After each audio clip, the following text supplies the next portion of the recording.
member for Red Deer Lacombe. Madam Speaker, after 8 long years of this government, crime has surged to a level not seen in decades. Not only are communities subjected to daily shootings and stabbings, but now they worry about random attacks in their subways. Rapists are let out on bail the same day that police take them down to the courthouse. Public safety is not some graduate project for a criminologist. Its implementation has deadly consequences if we don't get it right. So instead of creating repeat victims, why doesn't this government listen to the provinces and deal with repeat offenders? The Honourable Parliamentary Secretary to the Minister of Public Safety. Thank you, Madam Speaker. And as someone who lives close to the City of Toronto and uses the TTC, I am deeply concerned about the spike in violence on the TTC. The Minister has spoken with Mayor Tory to express our support for him and the City of Toronto. Our government has taken action on supporting law enforcement, on violence prevention, on mental health supports. And most recently, the Minister was in Toronto to announce $12 million in support, along with the Mayor, to address many of the social determinants that can lead to violence through the Building Safer Communities Fund. We'll continue to work with the City of Toronto and all communities to keep communities safe. For Red Deer Lacombe.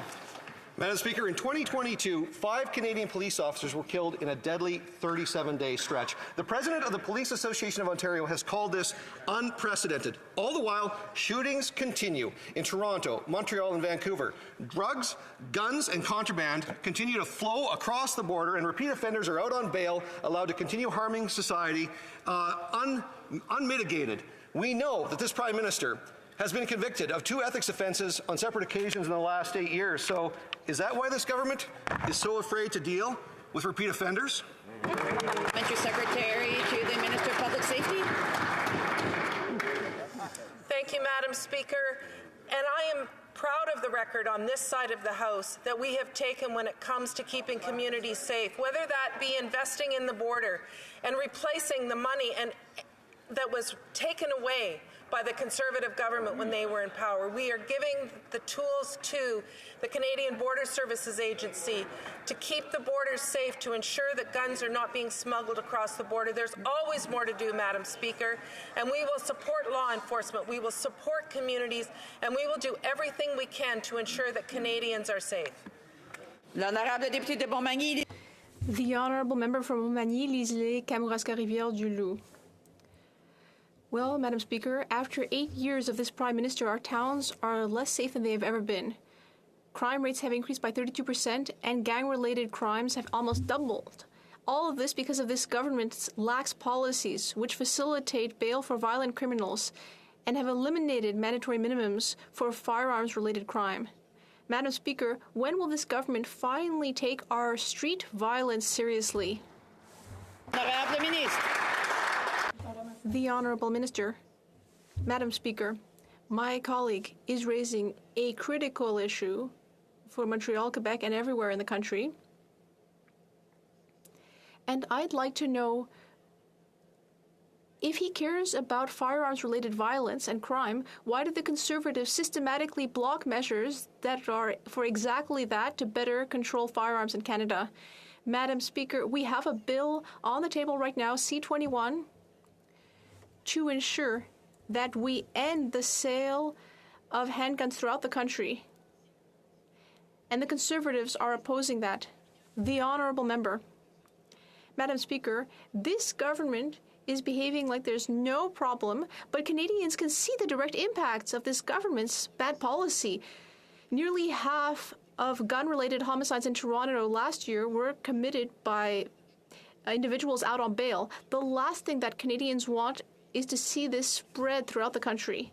We need to overhaul the bail system. Will this government show the courage to do so, and if so, will it vote for our motion? The Honourable Parliamentary Secretary. Madam Speaker, I'm very pleased to answer a second question on the issue of firearms violence.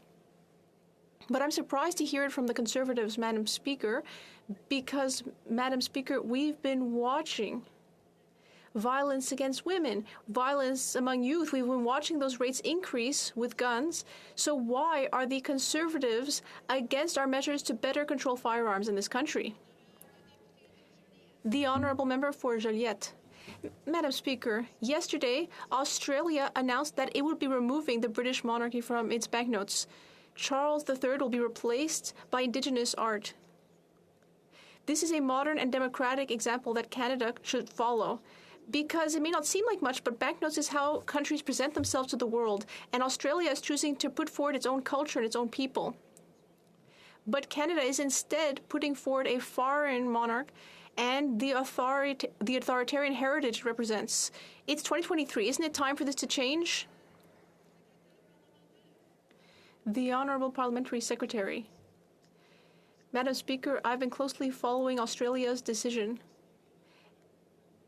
And it's important to consider the future of the monarchy in Canada. People have widely diverging opinions on this. Up until now, the monarchy has worked well for Canada. But I do think that my colleague's position is interesting.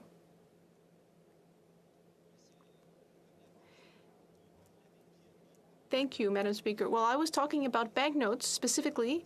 I think it's time to move on. And in any case, Canada is going to need to replace its currency. So while it's at it, does anyone really want to see King Charles on the banknotes? Of course,